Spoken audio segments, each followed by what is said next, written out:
राधा बुआ ने अपनी पूरी जान लगा दी दोनों बहुओं को अलग करने में और काफ़ी हद तक वो कामयाब भी हो गई थी। मोनिका और रागिनी दोनों बुआ की बातों में आ गई। अब दोनों एक दूसरे का चेहरा भी नहीं देखना चाहती थी। यहाँ तक कि उन दोनों ने अलग होने का सोच लिया। राधा बुआ को ये सब देखकर बहुत मज़ा आ रहा था। फिर किशोर जी ने बुआ के कारनामे नोटिस कर लिए और उन्होंने अपनी दोनों बहुओं को एक साथ लाने की ठान ली। किशोर जी एक रिटायर्ड सरकारी कर्मचारी थे। उनका स्वभाव शांत, गंभीर और बहुत ही न्यायप्रिय था। उन्होंने अपने पूरे जीवन में ईमानदारी को सबसे ऊपर रखा था और यही संस्कार उन्होंने अपने बेटों को भी दिए थे।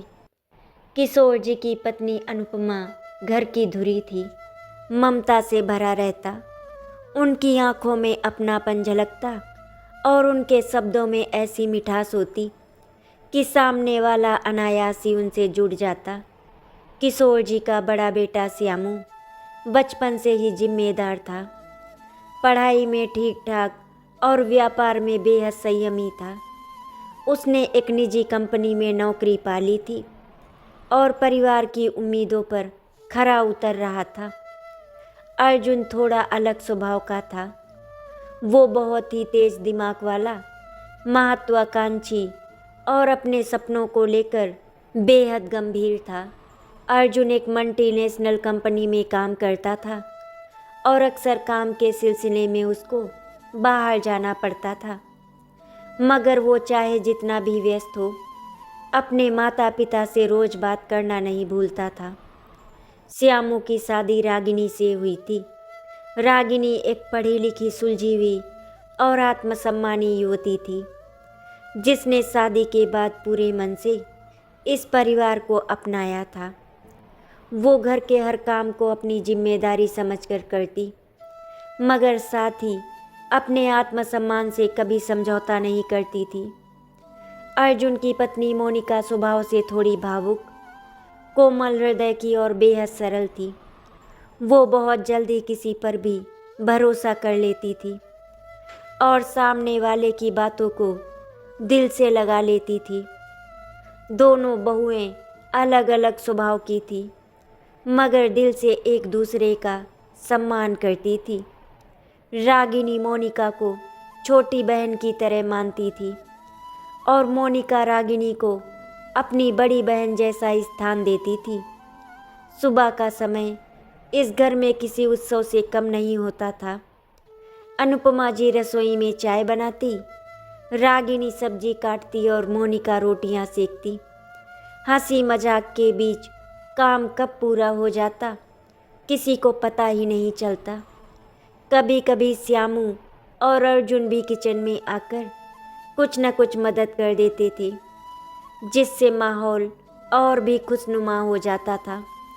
किशोर जी अखबार पढ़ते हुए बीच बीच में दोनों बहुओं की तारीफ करना नहीं भूलते थे।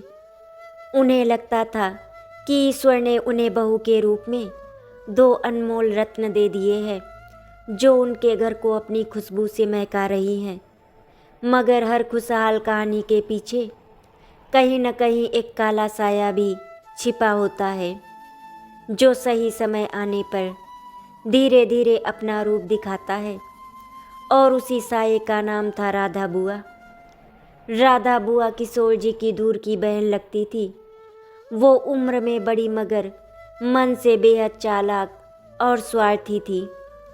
उनका जीवन हमेशा दूसरों से तुलना करते हुए बीता था। उन्हें ये सब देखकर अंदर ही अंदर बहुत जलन होती थी कि किशोर जी का परिवार इतना सुखी और व्यवस्थित कैसे है। संघर्षों और अभावों से भरा रहा था। उनके घर में तो आए दिन क्लेश होते ही रहते थे। राधा बुआ कुछ समय के लिए किशोर जी के घर में रहने आई थी। वो ऊपर से तो बेहद स्नेही बनती थी, लेकिन उनके अंदर क्या है ये कोई नहीं जान सकता था। वो हर किसी से मीठी मीठी बातें करती और खुद को परिवार की शुभचिंतक साबित करने की कोशिश करती थी।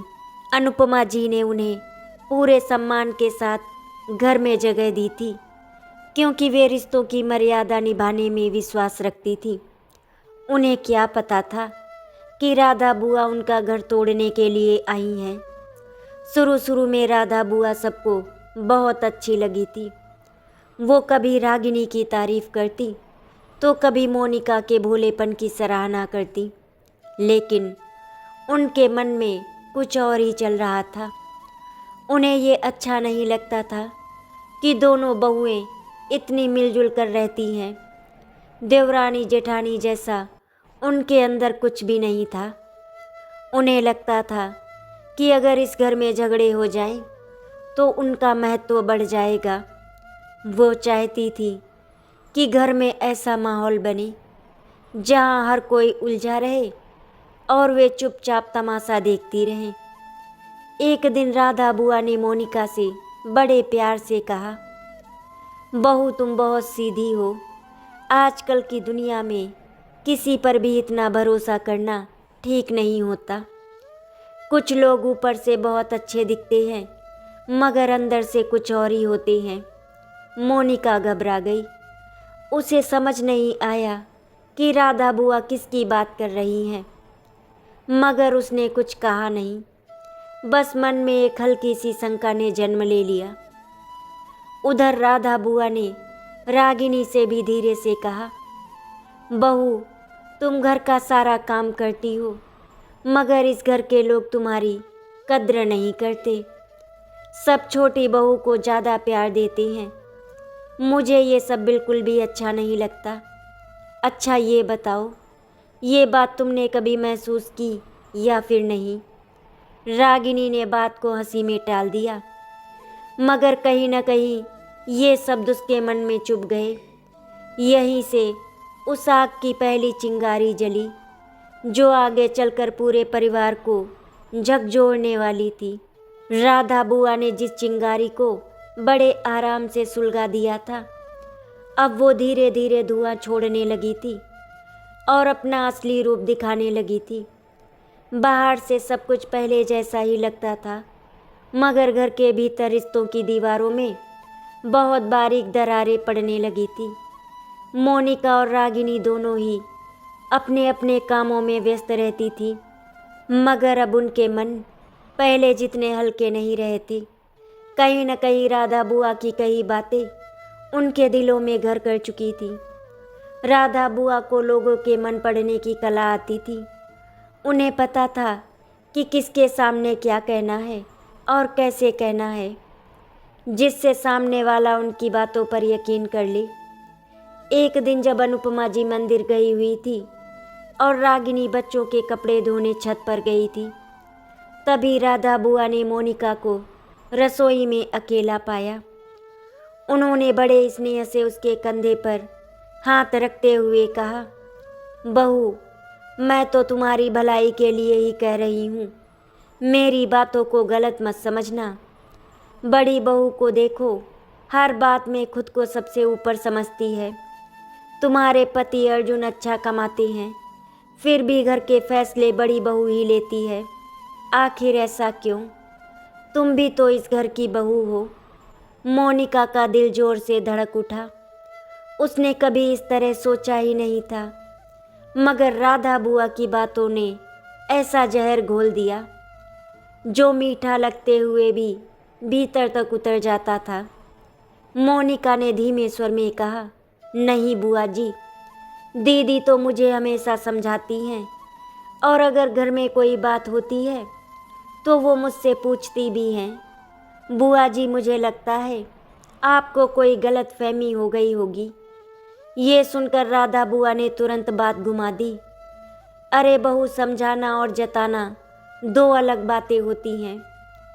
तुम बहुत भोली हो, इसीलिए फ़र्क नहीं समझ पाती। उधर दूसरी ओर राधा बुआ ने रागिनी के कान भी भरने शुरू कर दिए। जब एक दिन रागिनी अकेले सब्जी काट रही थी, तब राधा बुआ उसके पास आकर बैठ गई। बड़ी बहू तुम घर का सारा काम करती हो, फिर भी सब मोनिका की तारीफ करते हैं। अर्जुन की नौकरी बड़ी कंपनी में है, इसीलिए सब उसे ज़्यादा महत्व देते हैं। तुम्हारे श्यामू की मेहनत कोई नहीं देखता। रागिनी को बुरा लगा, लेकिन उसने खुद को संभाला। उसे अपने पति पर पूरा भरोसा था, मगर इंसान चाहे जितना भी मजबूत क्यों ना हो, बार बार कही गई बातें मन में असर तो डाल ही देती हैं। राधा बुआ अब छोटी छोटी घटनाओं को बड़ा बनाकर पेश करने लगी। अगर मोनिका चाय में थोड़ी ज़्यादा शक्कर डाल देती तो वे रागिनी से कहती, देखा छोटी बहू अपनी पसंद सब पर थोपती है। अगर रागिनी किसी दिन थक कर देर से उठती तो वे मोनिका से कहती, बड़ी बहू को तो आराम करने की आदत पड़ गई है, सारा काम तुमसे ही करवाएगी।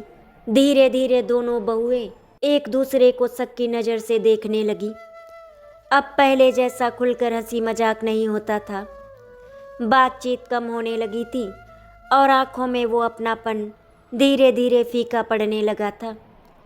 किशोर जी और अनुपमा जी को बस इतना महसूस हो रहा था कि घर का माहौल थोड़ा बदला बदला सा है, मगर वे इसकी असली वजह समझ नहीं पा रहे थे। उन्हें लगता था कि शायद बहुएं अपने अपने कामों में ज़्यादा व्यस्त हो गई हैं। उन दोनों को राधा बुआ का खेल समझ में ही नहीं आया, लेकिन राधा बुआ अंदर ही अंदर बहुत खुश थी। उन्हें लगता था कि उनका लगाया बीज अब अंकुरित होने वाला है। अब वो इस घर की शांति को भंग कर देंगी। राधा बुआ दोनों बहुओं के सामने खुद को उनका सबसे बड़ा हितैषी दिखाती और एक दूसरे के खिलाफ जहर भरती रहती। एक दिन राधा बुआ ने जानबूझकर मोनिका के सामने रागिनी की कोई छोटी सी बात गलत तरीके से पेश की और रागिनी के सामने मोनिका की उस दिन पहली बार दोनों के बीच हल्की सी बहस हो गई। आवाज़ें ऊंची रही थी, मगर दिलों में दूरी जरूर बढ़ गई थी। इस तरह राधा बुआ ने अपना पहला पड़ाव पार कर लिया था, दोनों बहुओं को अलग करने का। राधा बुआ दूर खड़ी ये सब देख रही थी और उनके होंठों पर एक अजीब सी मुस्कान थी। उन्हें पता था कि ये तो बस शुरुआत है, असली आग तो अभी लगानी बाकी है। जिस घर में कभी हंसी की गूंज सुनाई देती थी, वहाँ अब अजीब सी खामोशी रहने लगी थी। वही रसोई, वही आंगन, वही कमरे, मगर हर जगह एक अदृश्य बोझ सा महसूस होने लगा था। मोनिका और रागिनी अब एक दूसरे से आंखें मिलाकर बात तक करने से कतराने लगी थी। जहाँ पहले वे हर छोटी बड़ी बात साझा करती थी, अब वहाँ चुप्पी ने जगह बना ली थी। राधा बुआ लगातार इस आग में घी डाल रही थी। उन्हें अच्छे से पता था कि दोनों बहुएं संवेदनशील हैं, बस सही जगह पर चोट करनी है। एक दिन उन्होंने जानबूझकर मोनिका के सामने कहा, बहू आज रागिनी कह रही थी तुम छोटी बहू हो तो जिम्मेदारी भी ज़्यादा होनी चाहिए। मोनिका का चेहरा उतर गया। उसे लगा जैसे किसी ने उसके आत्मसम्मान पर वार कर दिया हो। वहीं दूसरी ओर राधा बुआ ने रागिनी से जाकर कहा, बेटा मोनिका कह रही थी कि श्यामू में तो आगे बढ़ने की भूख ही नहीं है, बस जैसे चल रहा है वैसे ही चलता रहे। रागिनी का दिल तड़प उठा। उसे अपने पति की मेहनत पर गर्व था और कोई अगर उस पर सवाल उठाए तो उसे बर्दाश्त करना उसके लिए मुश्किल था। और फिर इस तरह धीरे धीरे दोनों बहुएं अपने अपने कमरों तक सिमटने लगी। घर के काम अब बंटकर नहीं होते थे। मोनिका अलग समय पर रसोई में जाती और रागिनी अलग समय पर। अनुपमा जी सब देख रही थी, मगर समझ नहीं पा रही थी कि अचानक ऐसा क्या हो गया कि दोनों बहुएं इस तरह से व्यवहार कर रही हैं। श्यामू और अर्जुन भी ये बदलाव महसूस कर रहे थे। अर्जुन ने एक दिन मोनिका से पूछा, तुम रागिनी दीदी से बात क्यों नहीं करती आजकल? मोनिका ने हल्की नाराजगी से कहा, उन्हें मुझसे बात करने में दिलचस्पी ही कहाँ है, उन्हें तो सिर्फ अपने आप से मतलब है। उधर श्यामू ने रागिनी से पूछा, तुम्हारा मन कुछ ठीक नहीं लग रहा? रागिनी की आंखें भर आई, मगर उसने बस इतना ही कहा, कुछ नहीं, बस थक गई हूँ। असल वजह दोनों ने अपने अपने दिल में दबा कर रखी। राधा बुआ अब और भी साहसी हो गई थी, क्योंकि कहीं न कहीं उनका प्लान कामयाब होता नजर आ रहा था। एक दिन उन्होंने जानबूझकर ऐसा माहौल बनाया कि रसोई में दोनों बहुएं आमने सामने आ जाएं। छोटी सी बात पर बहस हो गई और पहली बार आवाज़ें ऊंची हो गई। मोनिका ने कहा, दीदी आप हमेशा मुझे ही गलत क्यों ठहराती हैं? क्योंकि तुम्हें खुद को सही समझने की आदत है, रागिनी ने पलट कर जवाब दिया। अनुपमा जी दौड़ती हुई आई और दोनों को शांत कराया, मगर उनके दिल पर गहरी चोट लगी। उन्हें लगा कि कहीं न कहीं उनमें ही कोई कमी रह गई होगी। किशोर जी ने जब ये सुना तो वे बहुत दुखी हुए। उन्होंने दोनों बहुओं को बैठा कर समझाया, बहू ये घर आप दोनों से है, अगर आप ही लड़ेंगी तो ये घर कैसे टिकेगा? दोनों बहुएं चुप रहीं, मगर मन में जमा जहर बाहर नहीं निकला। राधा बुआ ये सब देख रही थी और अंदर ही अंदर खुश हो रही थी। उन्हें लगने लगा था कि उनका काम लगभग पूरा हो चुका है। घर का संतुलन अब पूरी तरह बिगड़ने लगा था। छोटे छोटे झगड़े रोज की बात हो गए थे। श्यामू और अर्जुन भी तनाव में रहने लगे थे। जिस परिवार को लोग कभी मिसाल मानते थे, वही परिवार अब धीरे धीरे टूटने की कगार पर पहुंच रहा था। घर में फैली खामोशी अब केवल चुप्पी नहीं रही थी, बल्कि एक ऐसा बोझ बन चुकी थी जिसे हर सदस्य अपने अपने दिल में ढो रहा था। किशोर जी रात को देर तक करवटें बदलते रहे। उनकी आंखों के सामने बार बार वही दृश्य घूमता। दोनों बहुओं के बीच बढ़ती दूरी, बेटों के चेहरों पर चिंता की लकीरें और अनुपमा जी की नम आंखें।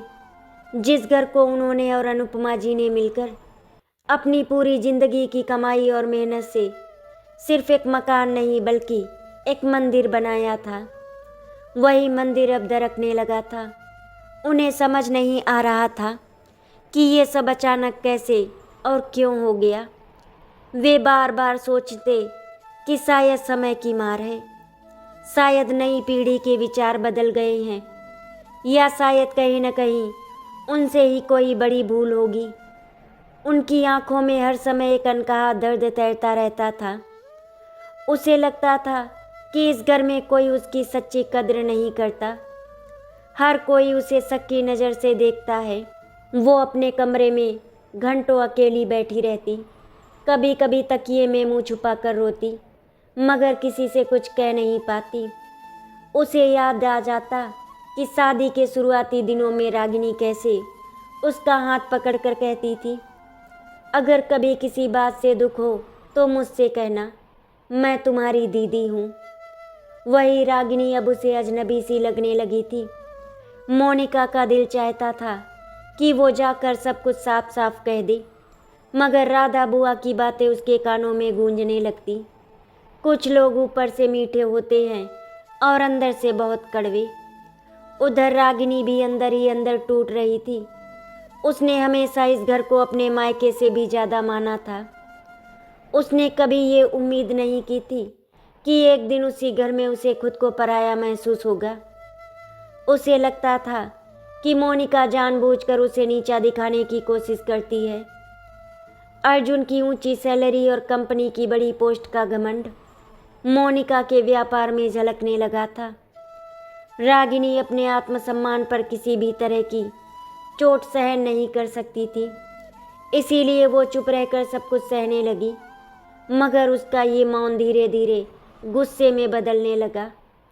राधा बुआ को यही तो चाहिए था। वे हर दिन कोई न कोई नई बात गढ़ती, कोई नया जहर घोलती और फिर चुपचाप तमाशा देखती।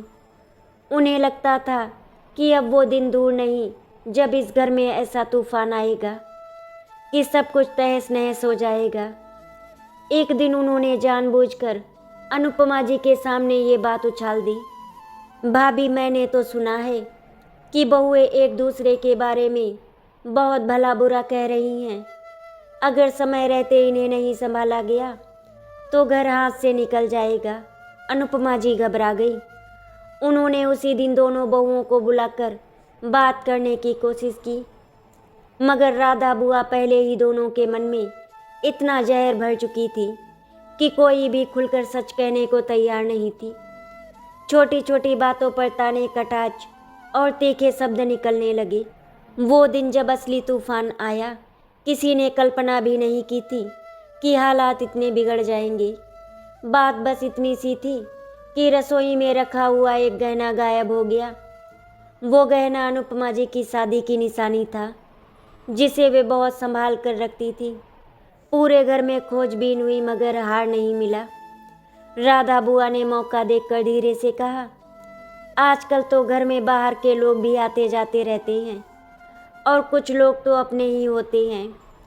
उनका इशारा साफ तौर पर मोनिका की ओर था। रागिनी के मन में पहले से भरी शंका अब शक में बदल गई थी। मोनिका ने जब ये सुना तो उसका चेहरा सफ़ेद पड़ गया। उसने कांपती आवाज़ में कहा, आप मुझ पर शक कर रही हैं? रागिनी गुस्से में बोली, तो और किस पर करूं? आप ही तो सबसे ज़्यादा उस अलमारी के पास जाती हैं। मोनिका की आंखों में आंसू बहने लगे। उसने कभी सोचा भी नहीं था कि ऐसा कुछ भी होगा। उसने पहली बार ऊंची आवाज़ में कहा, आप मुझे चोर समझती हैं? यही है आपका प्यार? बात इतनी बढ़ गई कि श्यामू और अर्जुन भी आ गए। घर में कोहराम मच गया। किशोर जी ने बहुत कोशिश की कि सब शांत हो जाए, मगर कोई किसी की बात सुनने को तैयार नहीं था। उस दिन पहली बार मोनिका ने अर्जुन से कहा, अगर इस घर में मेरी इज्जत नहीं तो मैं यहाँ नहीं रह सकती। रागिनी भी टूटते हुए बोली, मैंने भी कभी सोचा नहीं था कि इस घर में मुझ पर ऐसे इल्ज़ाम लगेंगे। अनुपमा जी फूट फूट कर रो पड़ी। उन्हें लग रहा था कि उनका संसार उनकी आंखों के सामने बिखर रहा है और राधा बुआ एक कोने में खड़ी ये सब देख रही थी। उनके चेहरे पर संतोष की एक हल्की सी मुस्कान थी। जिस रात घर में वो भयानक तूफान आया था, उसके बाद पूरा घर जैसे शमशान हो गया था। ना किसी के कमरे से बातों की आवाज़ें आती थी, ना ही हंसी की। ना रसोई में बर्तनों की खनक होती थी। हर कोना उदासी से भरा हुआ था। मोनिका अपने कमरे में पड़ी पड़ी छत को घूरती रहती थी।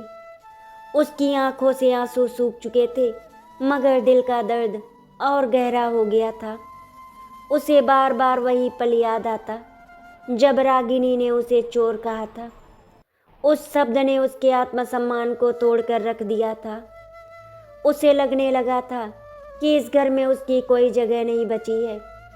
रागिनी भी चैन से नहीं सो पा रही थी। बाहर से वो भले ही सख्त दिख रही थी, मगर अंदर से उसका दिल भी टुकड़ों में बिखर चुका था। उसे याद आ रहा था कि कैसे मोनिका हर छोटी बड़ी बात में उसका साथ देती थी, कैसे त्योहारों पर दोनों मिलकर घर सजाती थी, कैसे एक दूसरे के लिए छोटी छोटी खुशियाँ ढूंढती थी। मगर राधा बुआ की कही बातें उसके दिमाग में इतनी गहराई तक बैठ जाती थी कि वो खुद को समझा नहीं पा रही थी कि सच क्या है और झूठ क्या है। अनुपमा जी की हालत सबसे बुरी थी। वे रात रात भर भगवान के सामने बैठकर रोती और बस एक ही प्रार्थना करती कि किसी तरह उनका परिवार बच जाए। किशोर जी चुपचाप सब कुछ देख रहे थे, मगर उनके भीतर एक तूफान चल रहा था। वे सोच रहे थे कि कहीं न कहीं कुछ बहुत ज़्यादा गलत हुआ है, क्योंकि जिस घर की नींव प्यार और विश्वास पर टिकी हो, वो इतनी आसानी से टूट नहीं सकता। अगले दिन जब अनुपमा जी अलमारी साफ कर रही थी, तभी उन्हें एक पुराने संदूक के पीछे कुछ चमकता हुआ दिखाई दिया। उन्होंने हाथ डालकर देखा तो उनका दिल जोर से धड़क उठा।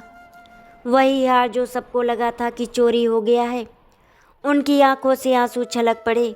उन्होंने तुरंत किशोर जी को बुलाया। किशोर जी ने हार हाथ में लिया और गहरी सांस ली। उन्हें समझ में आ गया था कि ये सब किसी बड़ी साजिश का हिस्सा है। किशोर जी ने उसी समय पूरे घर को हॉल में बुलाया उनकी आवाज़ में गुस्सा नहीं बल्कि टूटा हुआ विश्वास झलक रहा था। उन्होंने हार सबके सामने रखा और कहा, ये हार यहीं घर में था, किसी ने इसे चुराया नहीं। मोनिका फूट फूट कर रो पड़ी। रागिनी का सिर शर्म से झुक गया।